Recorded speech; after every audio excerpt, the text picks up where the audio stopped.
guys, welcome to Grammar and Writing Lesson 112.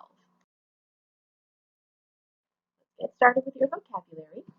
Our first part is a root focus. This root would be cosmos, the Greek word cosmos. Now you might already be guessing what that is.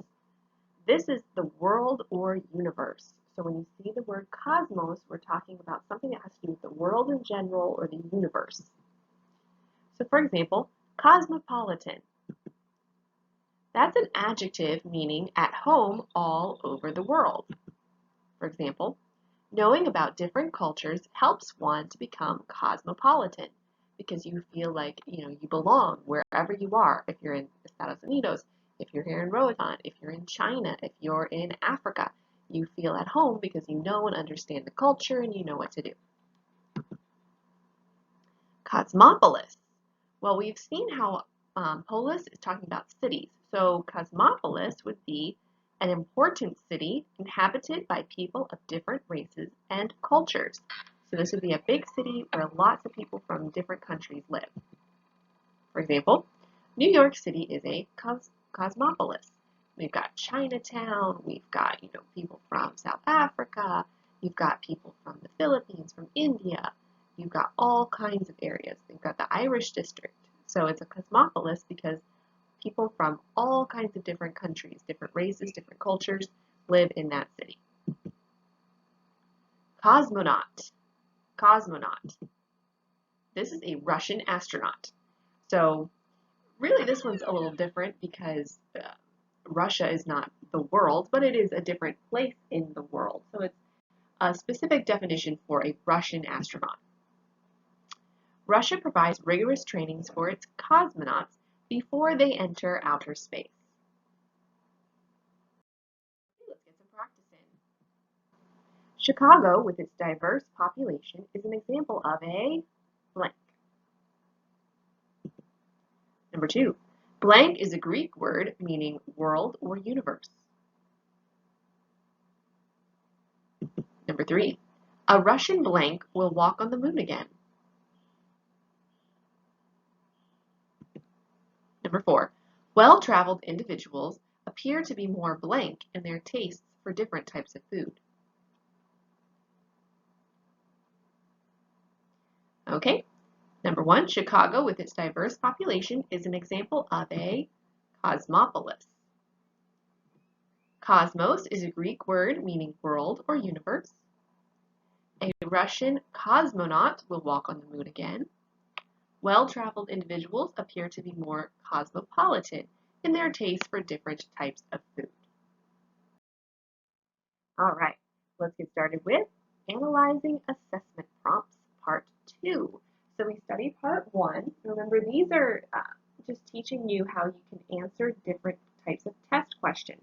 Now, you might be wondering, well, where am I going to see a test like this? Miss Ashley, you don't give us these types of tests. And no, I don't, but you do receive these types of tests sometimes. You had the Spanish test. Remember, we had those math and Spanish evaluation test things. Some of your Spanish tests, you need to have answers like this. Also, if you take the TOEFL and things like that for when you enter university, you'll have bigger tests that require these kinds of answers. So this is important information for your future. It's not something that you use as much right now, but you will use it, so now is the time to learn it. So after you have identified the topic, audience, and format for a writing assignment, you need to spend a few minutes planning your writing. You can list your ideas or use a graphic device to help you make notes about your thoughts. Then put your ideas in logical order. So you need to identify what you're supposed to be talking about. That's your topic, your audience, so who's going to be reading what you're talking about, and your format. Is it going to be an essay, a paragraph, a letter? What is the way that you're going to present your ideas? But you have to plan through what you're writing. You can't just write it out and it'll all be good. You need to plan it. Okay, so let's look at some graphic devices that give you ideas of how you can plan. Here's the first one. This is just the 5-paragraph essay. So that first triangle pointing down is for the introduction. That starts everything off. Then you have your first central paragraph, second central paragraph, third central paragraph, and then your conclusion. So as you're writing, as you're planning your writing, just write, for example, in the introduction section, you could just write, your thesis statement. Then write your topic sentences for each of your central paragraphs, then your topic sentence for your conclusion, and you have your plan. And then you just fill in the rest of the details. Here's an analogy. An analogy is when you compare something. So you have your new concept and a familiar concept. So you compare this concept with something that's already known. You have the ways that they're similar, the ways that they're different. Okay? The 5 elements of the plot. So this is when you want to do a story. You have your introduction, your rising action, your climax, so where everything kind of comes to a head, your falling action, and your resolution, how things are resolved. Steps in a process, so the first thing, second thing, third thing, fourth thing, fifth thing that happens. Venn diagram. So this would be where you have a topic in each circle, and then where they overlap. This is where this topic is similar to this topic. Here's where this topic is similar to this topic. Here's where this topic is similar to this topic. And inside the middle is where they're all similar. Cause and effect. So here's an example. Machines do human jobs is the cause. Well, what happens because of that? You get cheaper products, fewer jobs for humans. So you can use multiple boxes like this. Put a cause on one side, put the effect on the other side. Sometimes you'll have more than one effect, sometimes you'll only have one effect. Brainstorming web. So you put your central idea here, and then you branch out. Here's a smaller idea from that, and out here are smaller ideas from this small idea. Another idea, smaller ideas from it. Another idea, smaller ideas. Another idea, smaller ideas.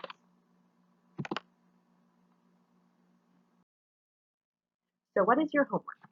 Your homework is to complete Analyzing Assessment Prompts 2 on page 37. So let's look at the first one. For each of the following writing prompts, identify the topic, audience, and format. Then decide on a strategy and make some notes that you might use to complete the assignment. For example, if you have a history test question, imagine that you are an early supporter of women's right to vote. Write a letter to the editor of your local paper giving the reasons for your point of view. Okay, so immediately you can see that this is something you're supposed to persuade, right? So your topic, what's your topic? Imagine you are an early supporter of women's right to vote. So your topic is the women's right to vote. Who are you writing to? It says write a letter to the editor of your local paper. Well, think about it. Your audience is not your editor. The audience is the readers of the local newspaper because the editor is going to put that letter into the local newspaper. So yes, your editor will read it, but also everyone who reads that local newspaper. So what format?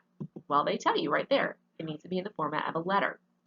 So part of your strategy is that you need to be persuasive.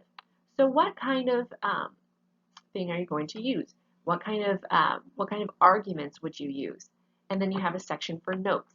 What would you use to plan it? Would you use a brainstorming web? Would you use cause and effect? Would you use steps of a process? What would you use to persuade someone? So plan out where it says strategy. Plan out how you would persuade them to see your point of view. And then in your notes, put an example of what kind of planning you would do. Would you do a brainstorm web? Would you do a cause and effect? Would you do an analogy? What would you do? And kind of plan it out just a little bit. You don't have a lot of space, but plan it out just a little bit. So kind of give a start to how you would format your planning for this type of question. And then go ahead and do number 2. If you still feel confused, unsure about what you're supposed to do, just let me know and I'll be happy to help you. Okay, so that's it for today. Have a great day, guys, and I'll see you in our next lesson. Bye.